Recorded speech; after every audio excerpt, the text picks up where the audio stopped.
Alrighty, testing 1, 2, 3.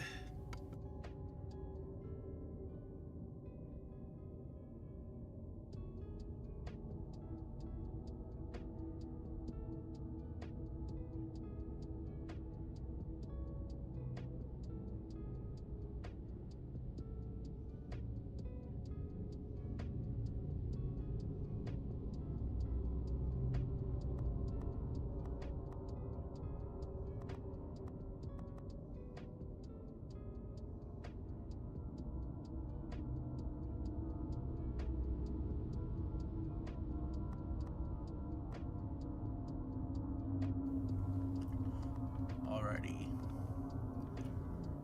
Dagon, it's supposed to be some Polish game studio. Let's see, what was the store page?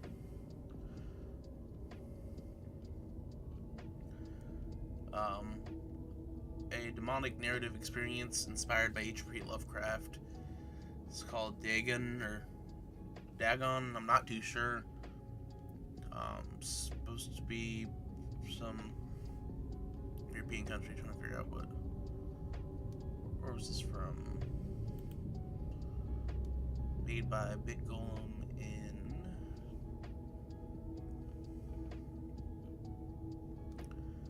let's see. Was it Poland? Here we go. About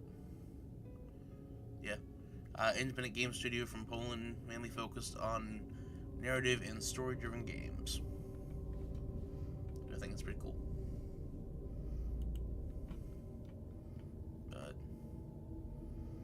and truthfully, I kind of just love a lot of Eldritch stuff and all that. So let's just go ahead and break on into it. I gotta turn off the just background music real quick.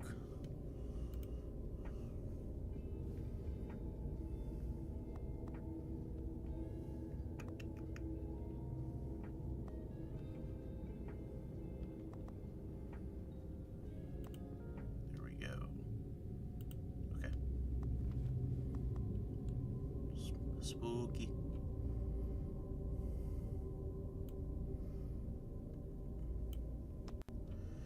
Dagon is a faithful interactive adaptation of H.P. Lovecraft's work, focused on the story and atmosphere. You will not find difficult choices, action sequences, or inventory management here, and movement is limited to progressing through locations along with the plot. Okay.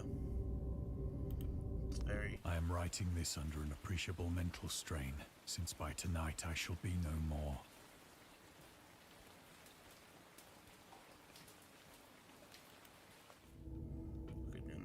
Encounter interactive elements. Some of them will allow you to continue your journey. Others reveal interesting facts about the original story, its historical background, and the author.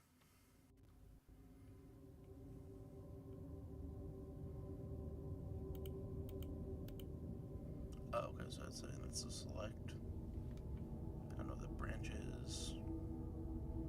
Question mark. Some of the trivia is hidden. In order to find the secrets, focus your eyes and look for the Elder Sign. Okay.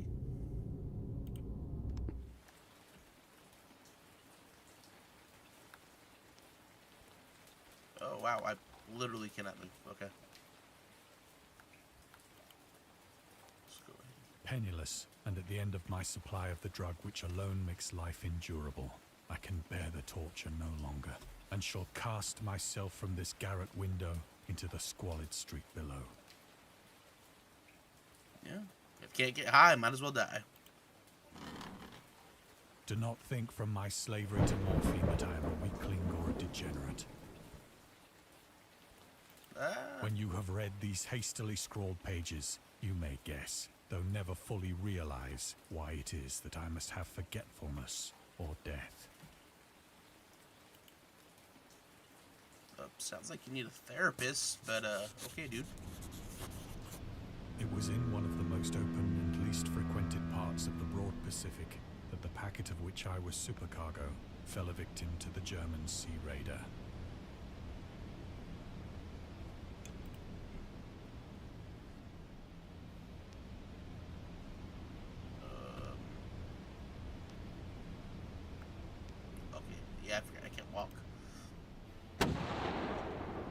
this is more like a 3D visual The novel. Great War was then at its very beginning, and the ocean forces of the Hun had not completely sunk to their later degradation. So that our vessel was made a legitimate prize, whilst we of her crew were treated with all the fairness and consideration due us as naval prisoners. Well, what are you gonna do to me? I need to stop. Jesus Christ, I am So liberal running indeed on like was 2 the hours of discipline sleep of our here. captors that 5 days after we were taken, I managed to escape alone in a small boat with water and provisions for a good length of time.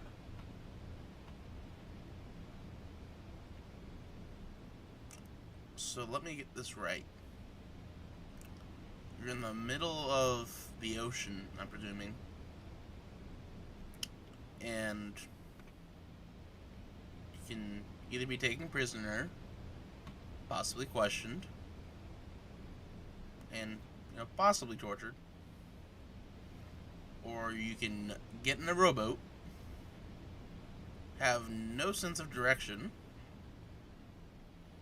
and have probably about a week's worth of food. Maybe 2 weeks worth of food.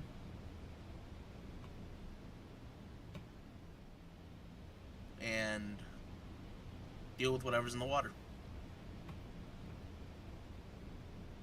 Fuck it, I'm in. Let's go find the One Piece. The One Piece is real. When I finally found myself adrift and free, I had but little idea of my surroundings. Come aboard and bring along.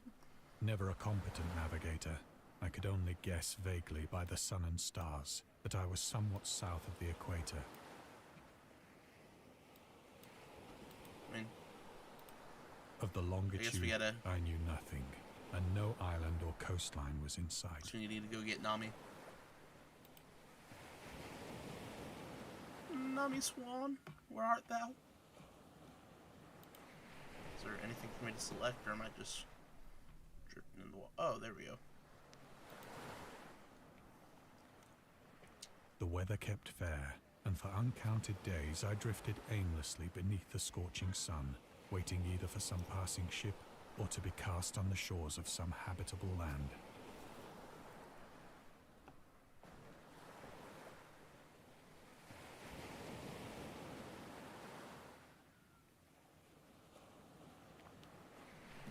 Alrighty. Where's our habitable land?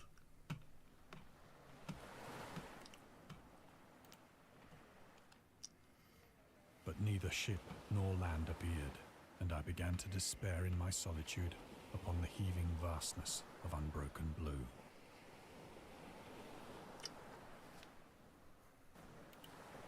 Alright. The change happened whilst I slept. Its details I shall never know, for my slumber, though troubled and dream-infested, was continuous.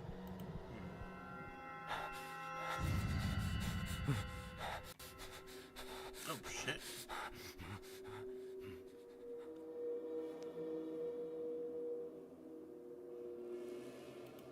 When at last I awoke, it was to discover myself half sucked into a slimy expanse of hellish black mire, which extended about me in monotonous undulations as far as I could see, Well, at least it's land. Shit. and in which my boat lay grounded some distance away. Though one might well imagine that my first sensation would be of wonder at so prodigious and unexpected a transformation of scenery, I was in reality more horrified than astonished. I mean, realistically, it's not terrible. I mean, you got food. For there was land. in the air and in the rotting soil a sinister quality which chilled me to the very core. Actually, yeah, in second, that's probably best not to eat that. The region was putrid with the carcasses of decaying fish and of other less describable things which I saw protruding from the nasty mud of the unending plain. Oh, that is not an octopus. Yeah, never mind. Perhaps I should not hope to convey in mere words the unutterable hideousness that can dwell in absolute silence and barren immensity. There was nothing within hearing and nothing in sight save a vast reach of black slime. Yet the very completeness of the stillness and the homogeneity of the landscape oppressed me with a nauseating fear. The sun was blazing down from a sky which seemed to me almost black in its cloudless cruelty, as though reflecting the inky marsh beneath my feet. Yeah, not gonna lie. If anyone has worked in the shipbuilding industry, this is no joke what a dry dock looks like. It's whatever shit's from the freaking that was left in that body of water on the ocean floor or the riverbed. It's fucking disgusting and it smells like ass.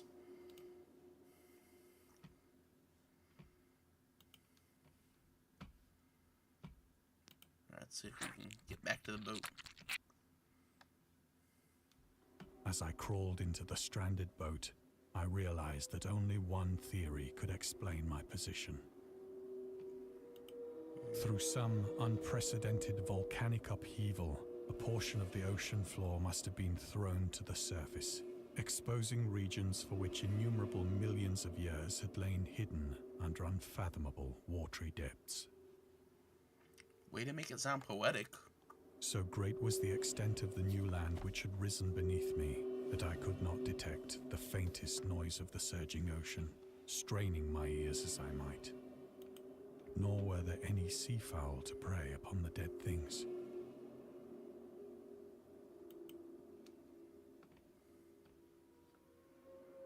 Go fish. For several hours I sat thinking or brooding in the boat, which lay upon its side and afforded a slight shade as the sun moved across the heavens. As the day progressed, the ground lost some of its stickiness and seemed likely to dry sufficiently for traveling purposes in a short time. That night I slept but little, and the next day I made for myself a pack containing food and water, preparatory to an overland journey in search of the vanished sea and possible rescue.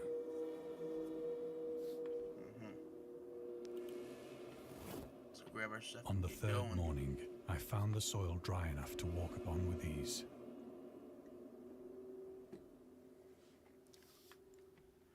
Alright, can you let me walk The in? odor of the fish was maddening, but I was too much concerned with graver things to mind so slight an evil, and set out boldly for an unknown goal.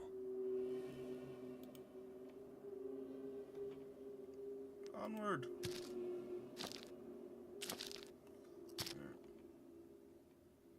All day I forged steadily westward, guided by a faraway hummock which rose higher than any other elevation on the rolling desert. What is all this stuff?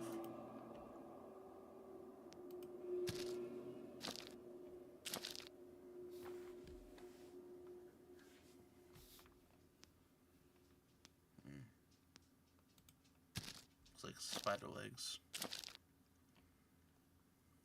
That night I encamped, and on the following day still travelled toward the hummock, though that object seemed scarcely nearer than when I had first espied it.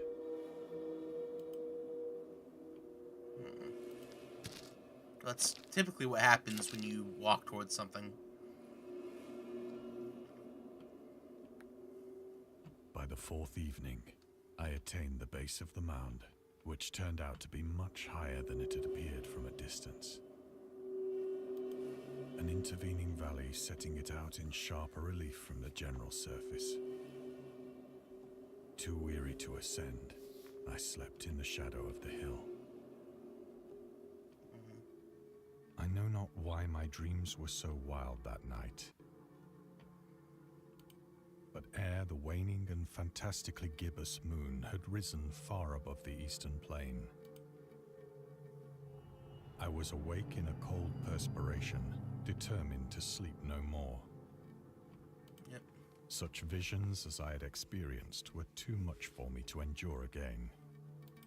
And in the glow of the moon, I saw how unwise I had been to travel by day. Oh, unwise to travel by day. Without the glare of the parching sun, my journey would have cost me less energy. Indeed, I now felt quite able to perform the ascent which had deterred me at sunset. Picking up my pack, I started for the crest of the eminence. Alright, let's go.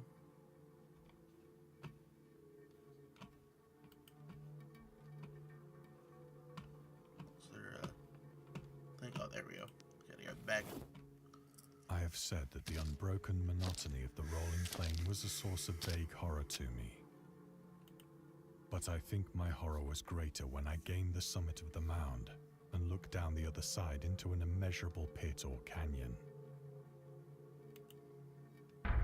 whose black recesses the moon had not yet soared high enough to illumine. Have you considered looking down? I felt myself on the edge of the world, peering over the rim into a fathomless chaos of eternal night. There's nothing there. Jesus. Through my terror ran curious reminiscences of Paradise Lost, and of Satan's hideous climb through the unfashioned realms of darkness.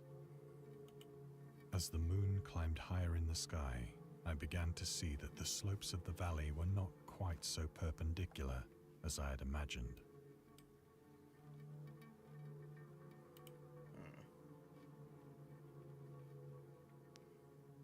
Tell me to go down? Ledges and outcroppings of rock afforded fairly easy footholds for a descent. Oh, there is more. I just won't let me see it. Whilst after a drop of only a few hundred feet, the declivity became very gradual.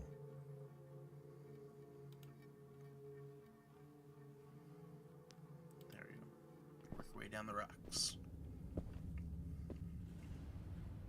Urged on by an impulse which I cannot definitely analyze, I scrambled with difficulty down the rocks and stood on the gentler slope beneath, gazing into the Stygian deeps, where no light had yet penetrated.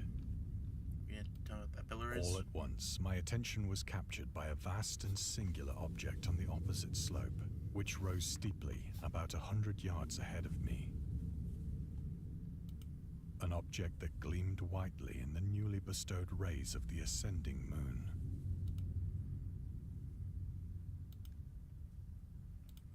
Well...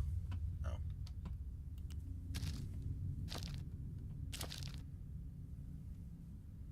I will say... It was merely a gigantic piece of stone, I soon assured myself. I will say, one of the cooler things about horror, and especially why it got really popular back in the day, was because you can use less lighting, so you don't have to put in as much detail into the backgrounds to get a good ambience, because the lack thereof kind of gives it the dark, chilling ambience, because it's more of the fear of the unknown. And I think it's also kind of cool to see that applied in games. But I was conscious of a distinct impression that its contour and position were not altogether the work of nature. A closer scrutiny filled me with sensations I cannot express.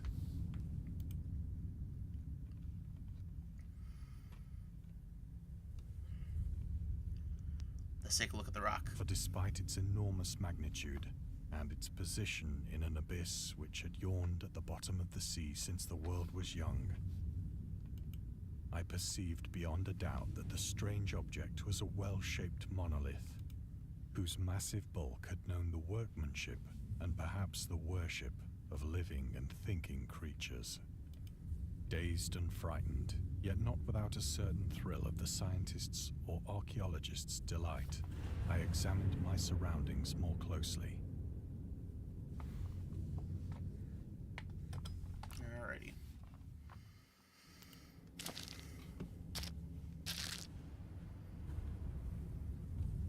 The moon, now near the zenith, shone weirdly and vividly above the towering steeps that hemmed in the chasm.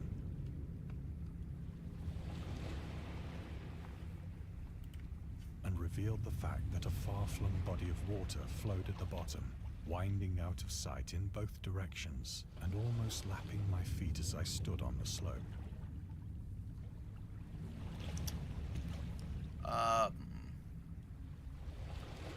Where's the... Why is there a tide on... Across the chasm, puddle? the wavelets washed the base of the Cyclopean monolith,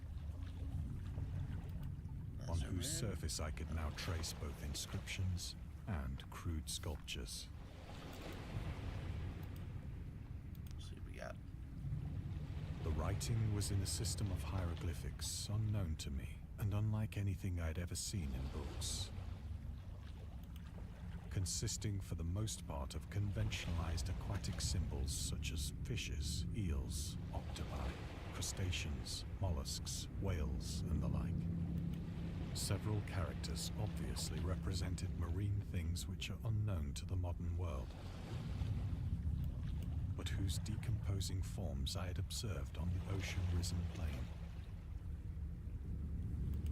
It was the pictorial carving, however, that did most to hold me spellbound.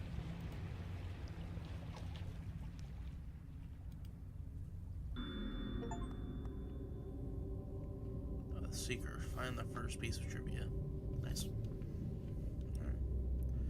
Dagon contains many themes and storytelling methods that Lovecraft developed in his later works, such as telling the story through carvings, the Mountains of Madness, the Nameless City, the journals and characters' notes, the Shadow of Time, the Hunter of the Dark, islands emerging from the ocean called Cthulhu, or fictional beings and deities based on events and mythologies. Migo in the Whisper in Darkness. It is also considered the origin of popular Cthulhu mythos. Some of Lovecraft's other stories also conclude that in a manner similar to Dagon, but let's skip the details in order not to spoil the ending.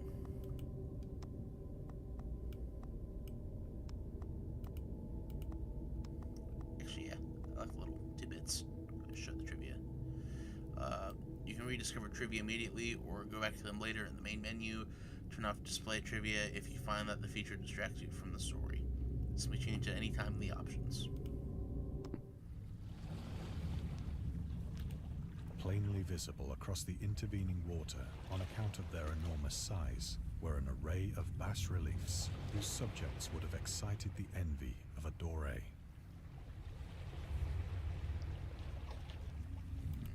I think that these things were supposed to depict men, at least a certain sort of men, though the creatures were shown disporting like fishes in the waters of some marine grotto,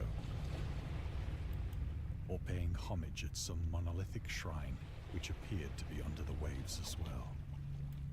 Of their faces and forms I dare not speak in detail. Yeah, not exactly the most attractive face, but... For the mere remembrance makes me grow faint. Grotesque beyond the imagination of a Poe or a Bulwer. Yeah. They were damnably human in general outline, despite webbed hands and feet, shockingly wide and flabby lips. The one on the right, though, just hear me out. Just hear me out. Okay? Just hear me out. Just seems kind of curious. A little bit intuitive. The one on the right looks like it's gonna ask politely. Glassy, bulging eyes, and other features less pleasant to recall. Curiously enough, they seem to have been chiseled badly out of proportion with their scenic background. For one of the creatures was shown in the act of killing a whale, represented as but little larger than himself. I remarked, as I say, their grotesqueness and strange size. Just say he's big. But in a moment decided that they were merely the imaginary gods of some primitive fishing or seafaring tribe. Some tribe whose last descendant had perished eras before the first ancestor of the Piltdown or Neanderthal man was born.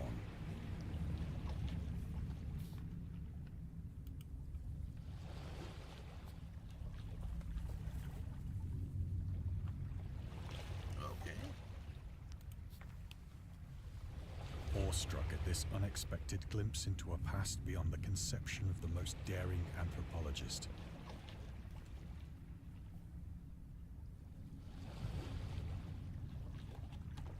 I stood musing whilst the moon cast queer reflections on the silent channel before me. Then, suddenly, I saw it.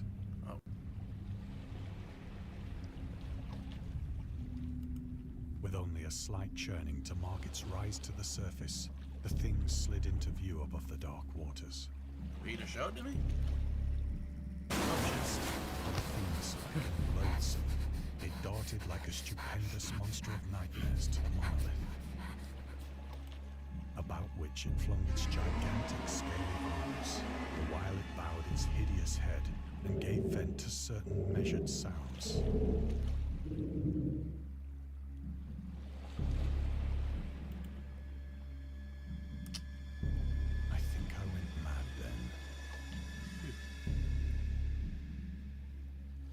Scary.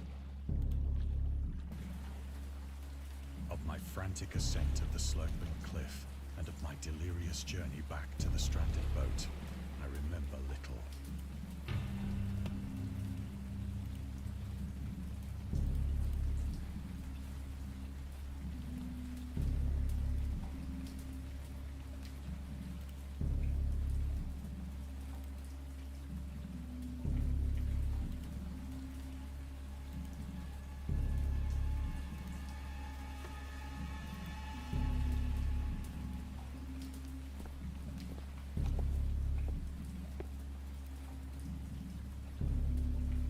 I sang a great deal and laughed oddly when I was unable to sing. Oh god, he's losing his shit. Don't touch the spider leg. Do not touch the spider leg.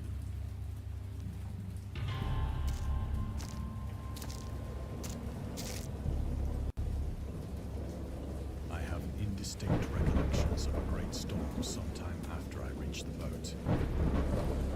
At any rate, I know that I heard pearls of thunder and other tones which nature utters only in her wildest moments. Oh, that thing has glowing eyes.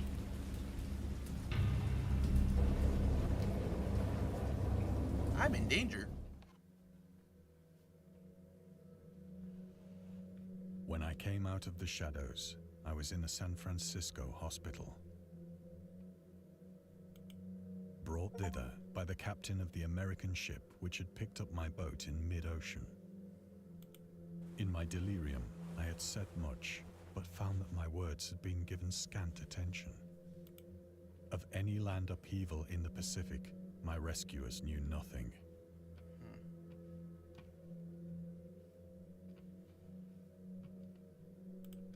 Nor did I deem it necessary to insist upon a thing which I knew they could not believe.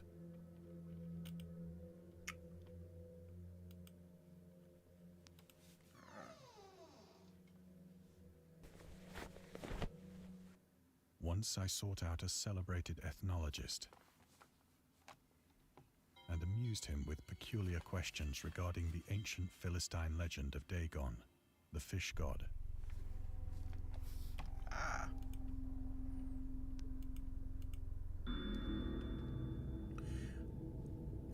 Dagon was the main deity of the Philistines, worshipped through the Middle East and the ancient god of fertility and crops. In Hebrew, the word Dagon was a common noun for grain. The rulers of Akkad, or Mesopotamia, chose him as the patron saint of their war conquest. He also appeared as the judge of the dead Assyrian, judge of the dead Assyrian poem in an underworld prisoner order of the Babylon text. He is often mistakenly taken for a fish god due to the wrong interpretation of his name. As in Hebrew, the word dag means fish. In H.P. Lovecraft's works, Dagon is an underwater deity ruling over the deep ones, a humanoid race with fish traits that resides in the oceans. He is worshipped by a secret cult called the Stoic Order of Dagon. Nice. It's actually pretty informative. Okay, what's next? Okay, I'm supposed to find something out here. There we go.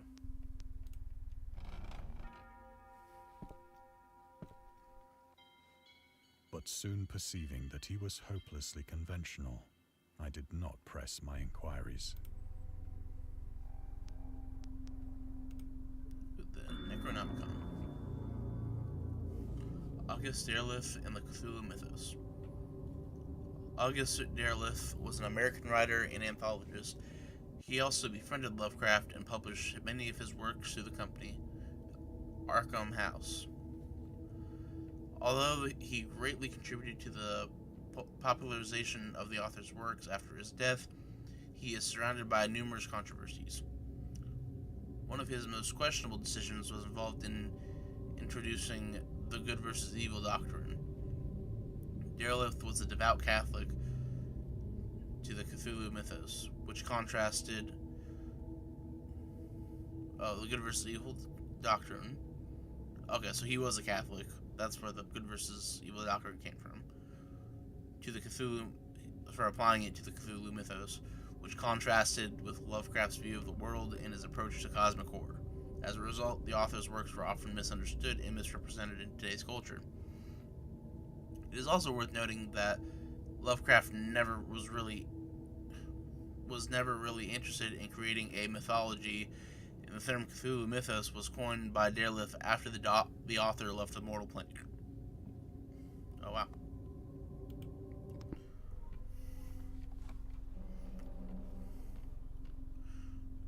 Alright.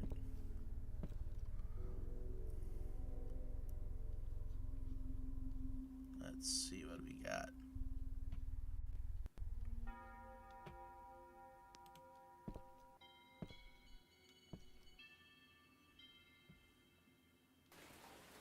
It is at night, especially when the moon is gibbous and waning, that I see the thing. Terrible thing. I tried morphine, but the drug has given only transient surcease and has drawn me into its clutches as a hopeless slave. So now I am to end it all, having written a full account for the information or the contemptuous amusement of my fellow men. Well, guess I'm about to throw myself to the forever yeet. Often, I ask myself if it could not all have been a pure phantasm, a mere freak of fever, as I lay sun-stricken and raving in the open boat, after my escape from the German man-of-war. This I ask myself, but ever does there come before me a hideously vivid vision in reply. I cannot think of the deep sea without shuddering at the nameless things that may at this very moment be crawling and floundering on its slimy bed, worshipping their ancient stone idols and carving their own detestable likenesses on submarine obelisks of water-soaked granite. I dream of a day when they may rise above the billows to drag down into their reeking talons the remnants of puny, war-exhausted mankind. Of a day when the land shall sink and the dark ocean shall ascend amidst universal pandemonium. That is slightly terrifying.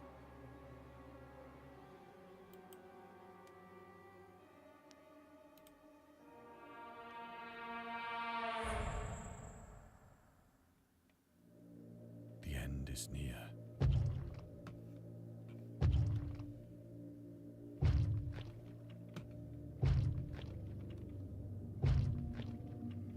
Oh, done walled himself in and he drank the poison.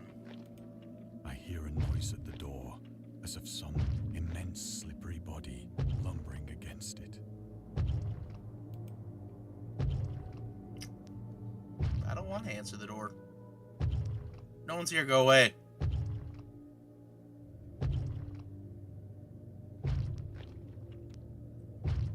I don't want whatever you're selling.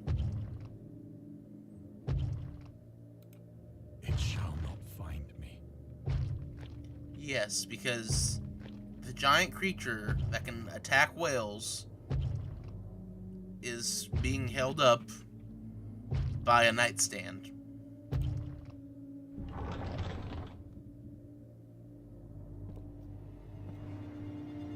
God, that hand!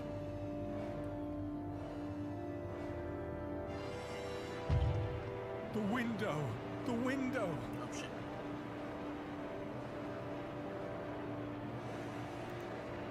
Alright, let me turn around.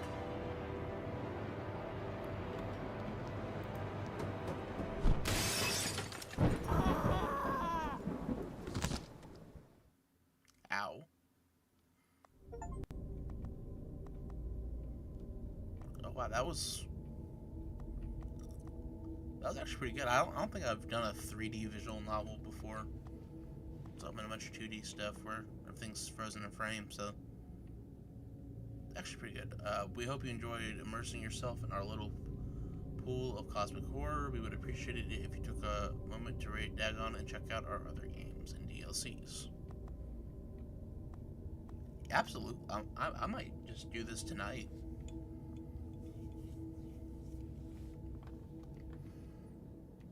Okay, let's see. Yeah, how much does these cost? My dreams occasionally approached the fantastical in character, though falling somewhat short of coherence. Let's see. One scene is especially stamped upon my recollection. Yeah, you know? Yeah, but I might just go ahead and do this tonight.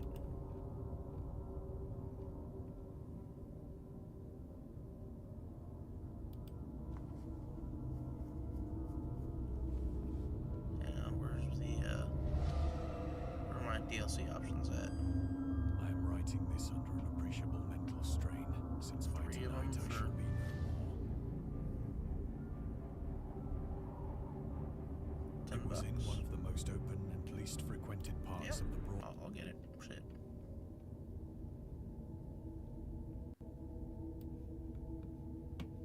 Alright, yeah, if y'all can give me a minute here.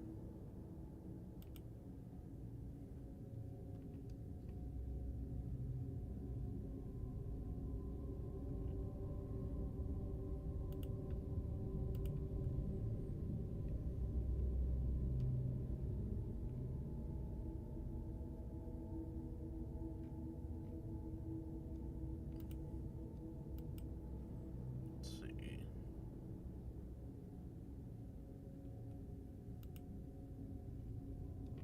Alright, I'm gonna go ahead and call it here for a split second. I'll probably hop on either later tonight or tomorrow, but that was actually pretty good. Especially for a visual novel.